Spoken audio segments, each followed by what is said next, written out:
Dear students, welcome to your lecture 16 of atomic structure. We are covering topics are fine structure of spectral lines, magnetic quantum numbers and spin quantum numbers. हम लोग पिछले video में पढ़ा था there are 4 quantum numbers, principal, azimuthal, magnetic और spin quantum numbers. इन quantum numbers में बहुत से ड्रॉबैक्स हैं पिछले मॉडल्स के, उन सबको यहाँ एक्सप्लेन किया गया. Clear? Actually this quantum numbers are based upon the wave mechanical atomic model. हम लोगों ने प्रिंसिपल क्वांटम नंबर के बारे डिटेल में पढ़ा था, अज़ीमुथल क्वांटम नंबर के बारे में पढ़ा था. वही से रिलेटेड एक वर्ड है fine structure of spectral lines. इसको अज़ीमुथल क्वांटम नंबर से ही हम लोग डिस्क्राइब कर सकते हैं. उसी के बेस पर आइए इसके बारे में देखते हैं.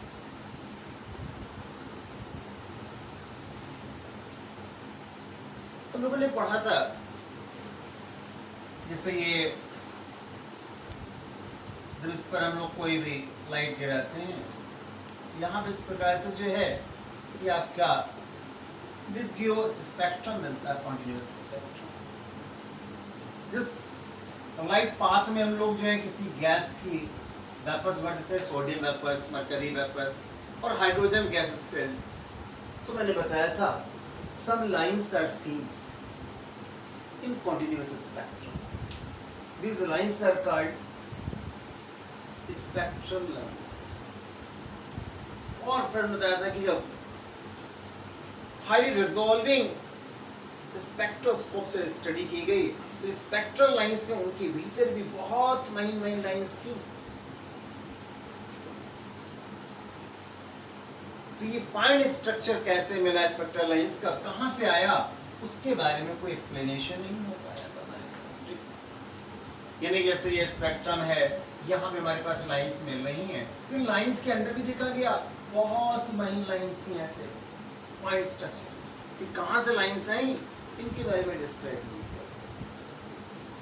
इन स्पेक्ट्रल लाइंस के बारे में तो बोर एटॉमिक मॉडल में बताया गया था कि when the electron jumps from a low energy level to high energy level, then it absorbs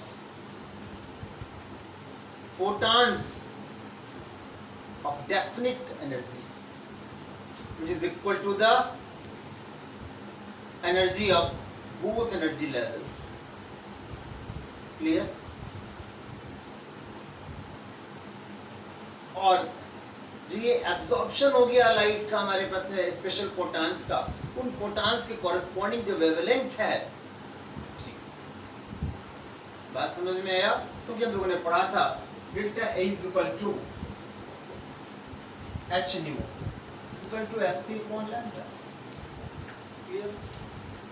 तो जो फोटॉन्स एब्जॉर्ब हुए उनकी जो कॉरेस्पॉन्डिंग वेवलेंथ है, जो भी फ्रीक्वेंसी है, वहां पर जो है स्पेक्ट्रल लाइंस मिले, क्योंकि फोटॉन्स एब्जॉर्ब हो गए लाइट में.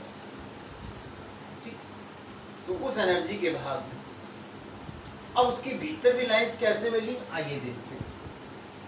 इससे बड़ी सिंपल सी बात है कि ये मान लीजिए आपका ये n is equal to 1 है, 2 है.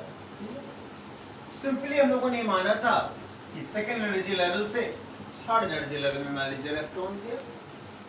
यहाँ पर क्या था, यहाँ का जो डिफरेंस फोटॉन था हमारे पास में, उसको एब्जॉर्ब किया गया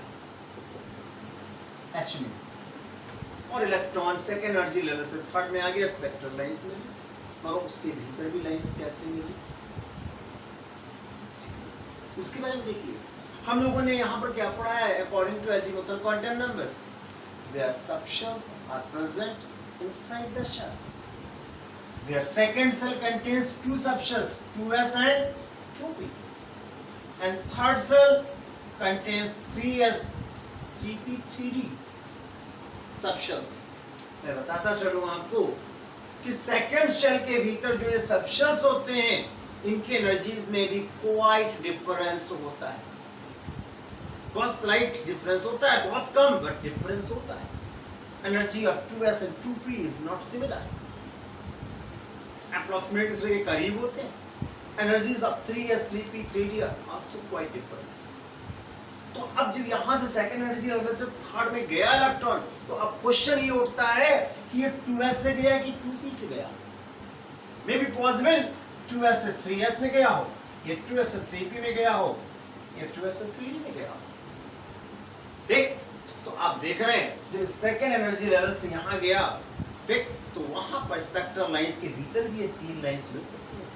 इनकी चूंकि एनर्जी डिफरेंट है तीनों की, तो इनके लिए न्यू भी डिफरेंट होगा, वेवलेंथ भी डिफरेंट होगा, फोटॉन्स भी डिफरेंट होगा. In the same way may be possible 2p से आपका 3s में जंप कर गया हो, 2p से 3p में, 2p से 3p में. तो यहां पर आप देख रहे हैं there are 6 cases are possible. तो जब सेकंड एनर्जी लेवल से थर्ड एनर्जी लेवल में इलेक्ट्रॉन जंप करता है, तो उसके भीतर जो है 6 टाइप की आपके ट्रांजिशंस पॉसिबल. इन ट्रांजिशंस का निर्णय ही जो है बताता है fine structure of spectral lines. Now another quantum number, magnetic quantum number.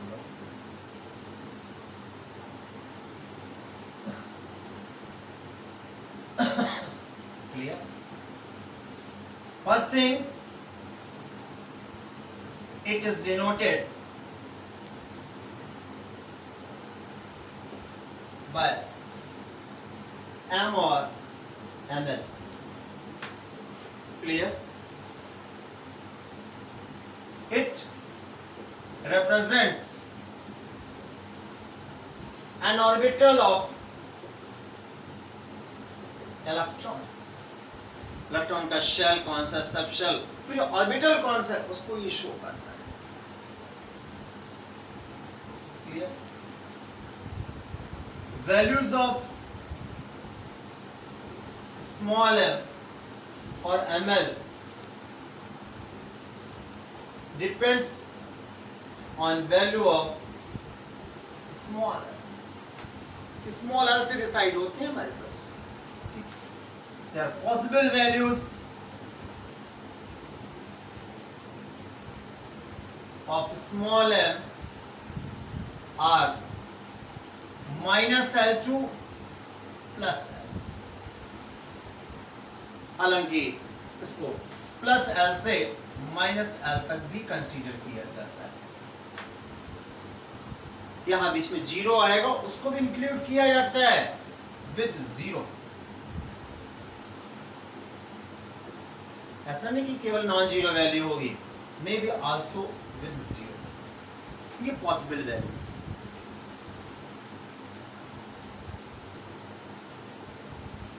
For example, if taken for S subshell, you know L is equal to 0. So what will be small m?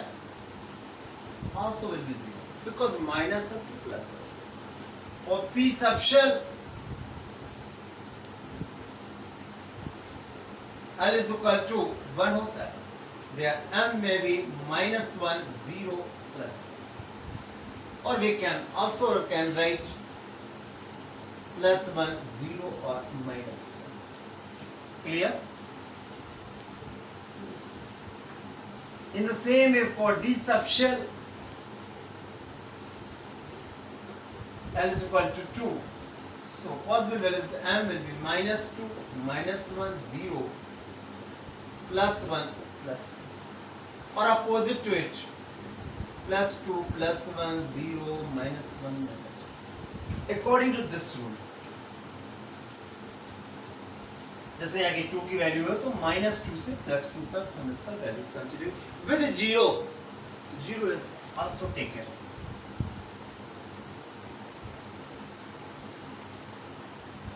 Next,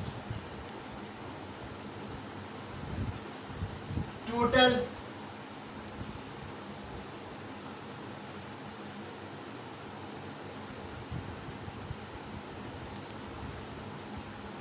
values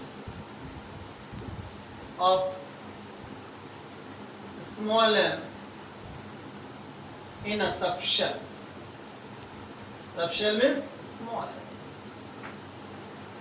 are 2l plus 1. Or you can say total number of orbitals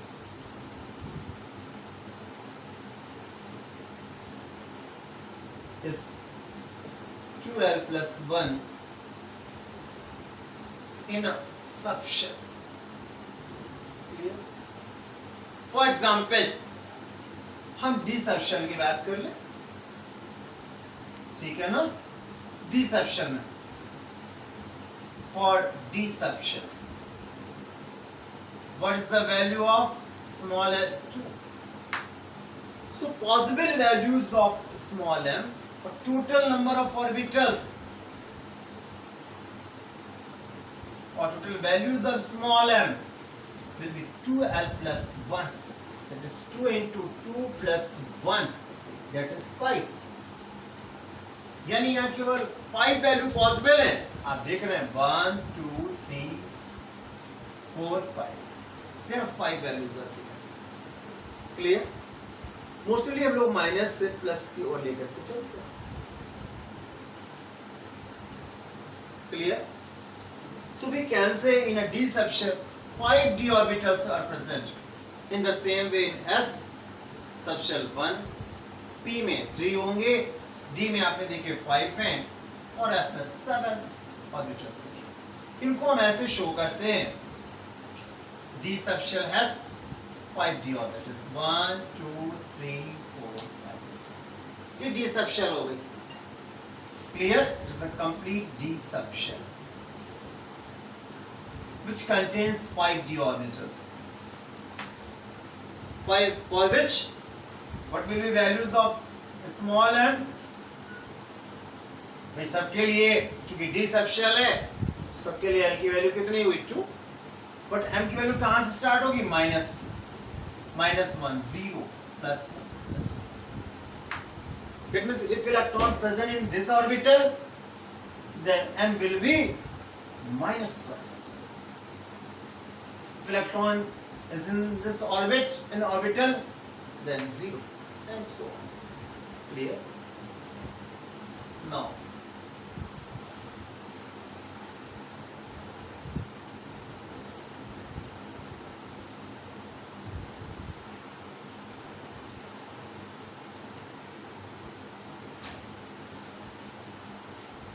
value of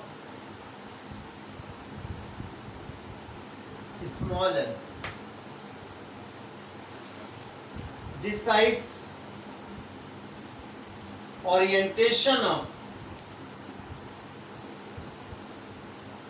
orbital, an orbital in a space of atom. जो atom के भीतर space है, उस space में जो orbitals हैं, ठीक है ना, उनका ओरिएंटेशन क्या है, उनका अरेंजमेंट क्या है, it is decided by value of small m.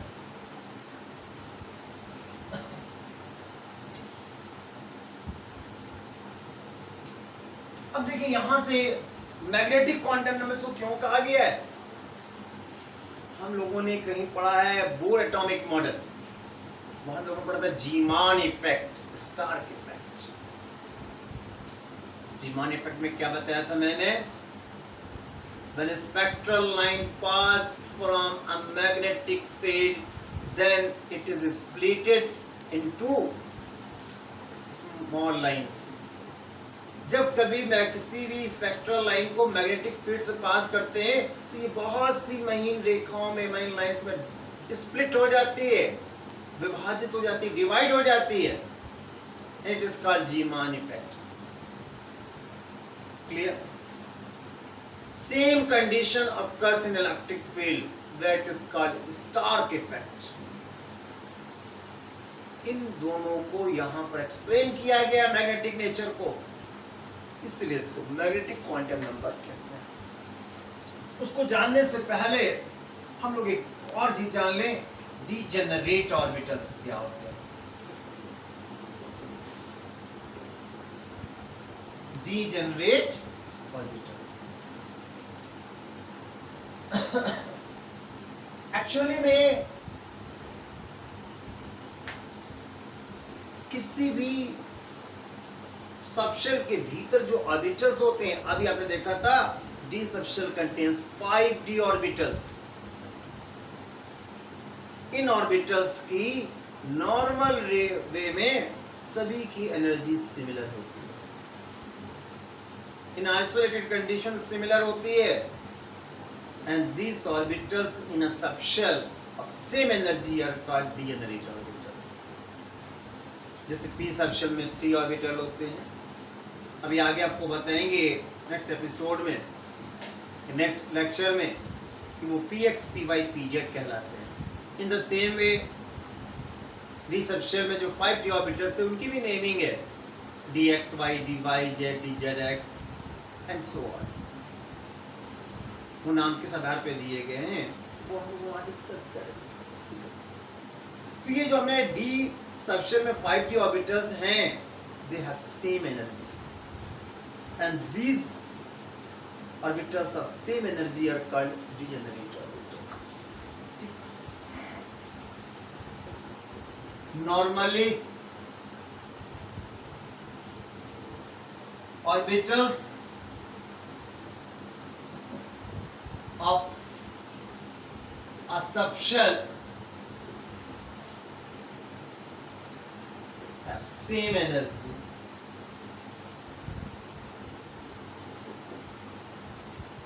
these orbitals same energy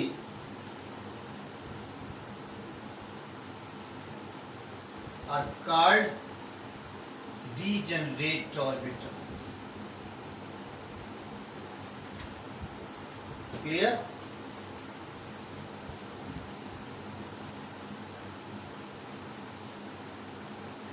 Example, a p subshell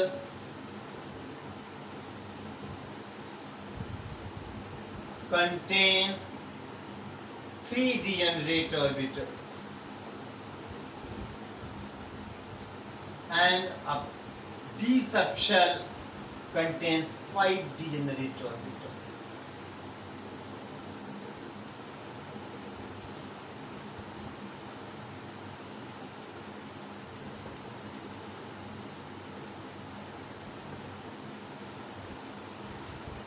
clear?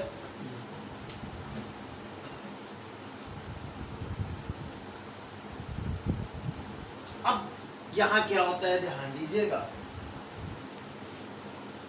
ये जो आपकी ऑर्बिटल्स हैं जिनका अरेंजमेंट है, ठीक, वहां मैं बताऊंगा आपको मैग्नेटिक फील्ड से स्पेक्ट्रल लाइन पास होती है। तो एक्चुअली में जो मैग्नेटिक फील्ड का जो इफेक्ट होता है इन ऑर्बिटल्स पर, ये ऑर्बिटल्स जो हैं डिफरेंट एनर्जीज में स्प्लिट हो जाते हैं, इनकी एनर्जी डिफरेंट हो जाती है और उसका स्प्लिटिंग ऑफ लाइंस देखने को मिलता है। जैसे अभी मैंने बताया था आपको कि 2p से इलेक्ट्रॉन जा रहा है 3s में, 3p में, 3d में। जब मैग्नेटिक फील्ड होगी तो 2p के अंदर 3p ऑर्बिटल हैं और तीनों की एनर्जी डिफरेंट हो गई मान लीजिए, ठीक, तब आपके यहाँ पर स्पेक्ट्रल लाइंस ज्यादा हो जाएंगी। जहां पहले 3 लाइंस मिल रही थी वहां 9 लाइंस मिलेंगी, ठीक है ना। इस प्रकार से हमारे पास यहाँ पर तो ये स्प्लिटिंग का कारण है।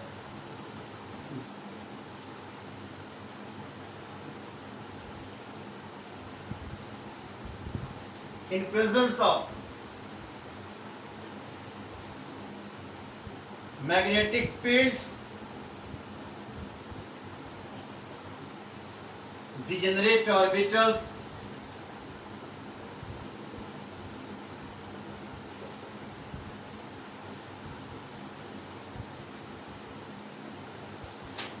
in a subshell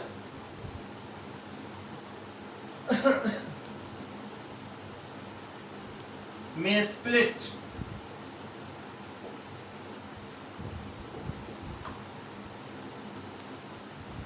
and give orbitals of different energy.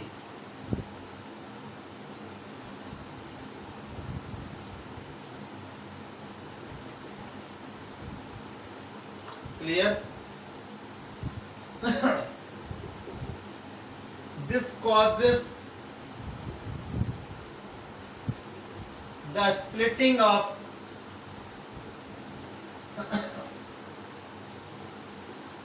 spectral lines in a magnetic field.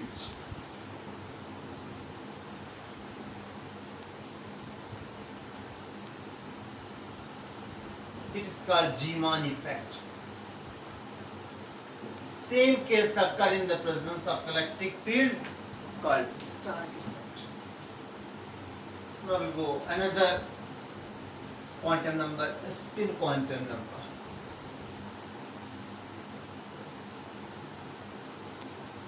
Spin quantum number.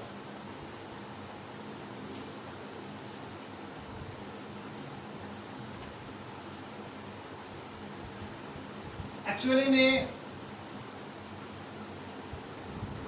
जो आपके श्रोडिंगर इक्वेशंस के सॉल्यूशन से केवल 3 ही क्वांटम संख्याएं डिसाइड हुई थी. Only 3. Principal quantum number,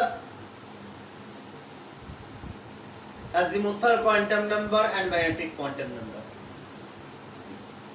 These quantum numbers are sufficient to explain hydrogen spectrum where only one electron is present, and also in the ions containing only one electron. वहाँ के तो sufficient है. मगर जहाँ multi electronic system है, जहाँ एक से अधिक इलेक्ट्रॉन है, उनके स्पेक्ट्रम में देखा गया कि सेम एनर्जी के स्पेक्ट्रल लाइन मिल गई. 2 मिल गई से तो डबलेट हो गया, 3 मिल गए तो उनको ट्रिपलेट कहा गया. ये सेम एनर्जी कैसे मिल रही है हमारे पास? उसके लिए आवश्यकता हुई कि यहाँ पर और कुछ भी, यहाँ पर 4th क्वांटम नंबर की जरूरत पड़ती है. इसके बारे में जिस साइंटिस्ट ने स्टडी की, जिस साइंटिस्ट ग्रुप ने, ठीक है ना, उनके बारे में जान लेते हैं. तो दिस वाज गिवन बाय, ये श्रोडिंगर इक्वेशन से नहीं इसको कैलकुलेट किया गया, ध्यान रखें. गिवन बाय जॉर्ज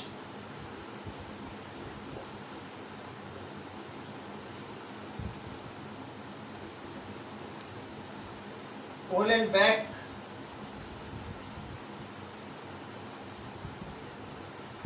ये साइंटिस्ट थे, और उनके साथी भी थे सैमुअल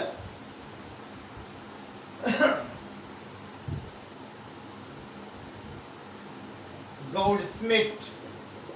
ये साइंटिस्ट थे, इन्होंने 1925 में इसके बारे में डिस्क्राइब किया. ठीक, for multi electronic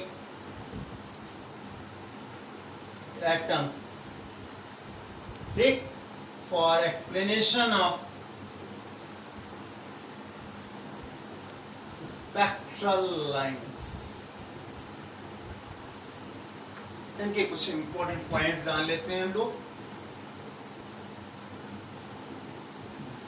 first thing, it is denoted by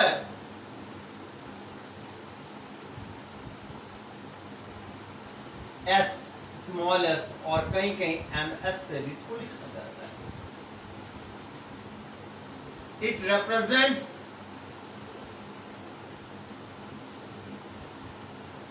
direction of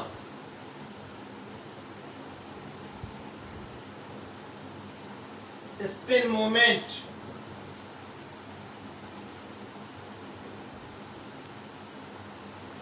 of an electron in an orbital. यहां पर ये मान के चला गया है, ये डिसाइड भी हुआ है कि ऑर्बिटल में इलेक्ट्रॉन यूं ही रेस्ट पे नहीं रखा होता है, ठीक, इलेक्ट्रॉन शेल में तो नहीं, एक्चुअली में जो ऑर्बिटल्स हैं, ऑर्बिटल्स के अंदर जो इलेक्ट्रॉन है वहां मूवमेंट किया करता है, और ये स्पिनिंग मूवमेंट होती है. स्पिनिंग मूवमेंट मींस एक पॉइंट एक्सिस के चारों तरफ इस प्रकार से स्पिन मूवमेंट होती है. किसे कहते हैं स्पिन मूवमेंट? जैसे सन के चारों तरफ प्लैनेट्स स्पिनिंग मूवमेंट है, लगातार ऐसे घूम रहे हैं. ये क्लॉकवाइज हो सकता है या एंटी क्लॉकवाइज. ठीक है. पॉसिबल वैल्यूज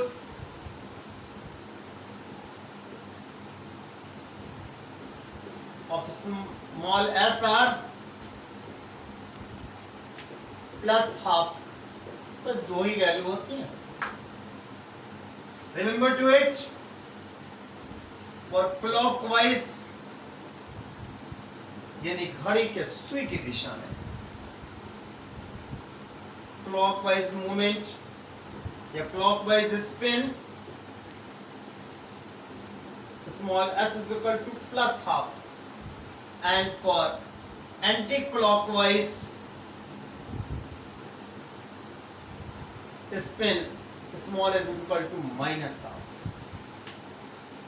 यदि इलेक्ट्रॉन आपका क्लॉकवाइज रोटेट कर रहा है, क्लॉकवाइज घूम रहा है, ठीक है ना, इस प्रकार से इलेक्ट्रॉन का मूवमेंट है. सभी देख रहे हैं आप, ये कोई इलेक्ट्रॉन है और ऐसे मूव कर रहा है. या ये हो सकता है इस प्रकार से इलेक्ट्रॉन मूव करे इन दिस. ये क्लॉकवाइज मूवमेंट है स्पिन, और ये एंटी क्लॉकवाइज है.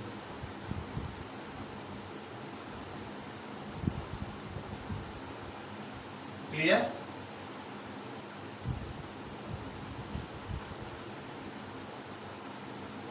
यहां पर इसके लिए s की वैल्यू प्लस हाफ होगी और यहां s equal to minus half. Next point,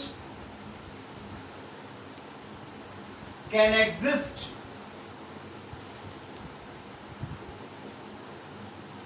maximum 2 electrons in an orbital of opposite spin.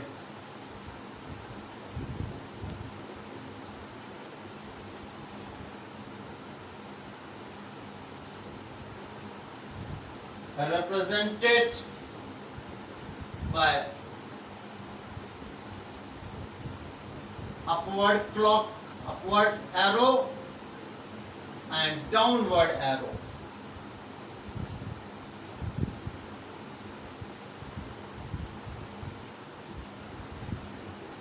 तो दो तरह के एरो बनाते हैं. जो अपवर्ड एरो है वो क्लॉकवाइज मोशन शो करता है. नॉर्मली इनको हम ऐसे शो करते हैं, it is an orbital, there can exist maximum 2 electrons. Clear? एक आपका ये है और एक ये. एक देख रहे हैं अपवर्ड एरो है, it is for clockwise spin and this is for anti-clockwise spin. यानी कि हम लोग यूं कह लें कि यदि हमारे पास में ये ऑर्बिटल है तो एक हमारे पास में ऐसे इलेक्ट्रॉन रोटेट कर रहा है, ठीक, और एक ऐसे रोटेट कर रहा है हमारे पास में. एक क्लॉकवाइज मोशन में, एक एंटी क्लॉकवाइज मोशन. ये इनके मोशन इस तरह से है.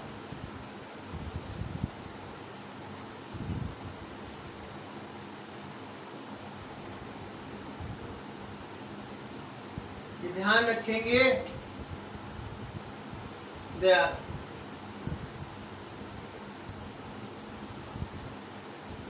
maximum values of small s or number of electrons in a subshell is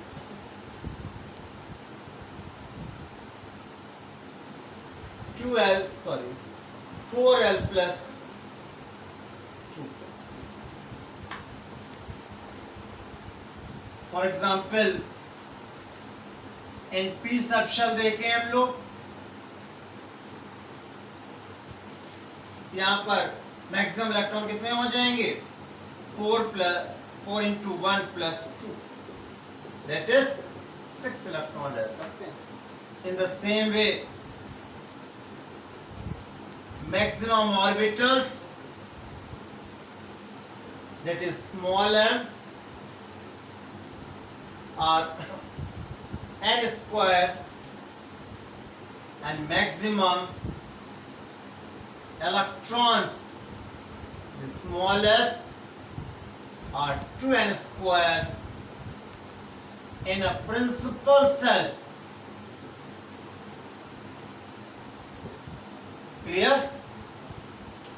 इनसे संबंधित और भी बहुत सी बातें डिस्कशन है, हम लोग जारी रखेंगे नेक्स्ट वीडियो में.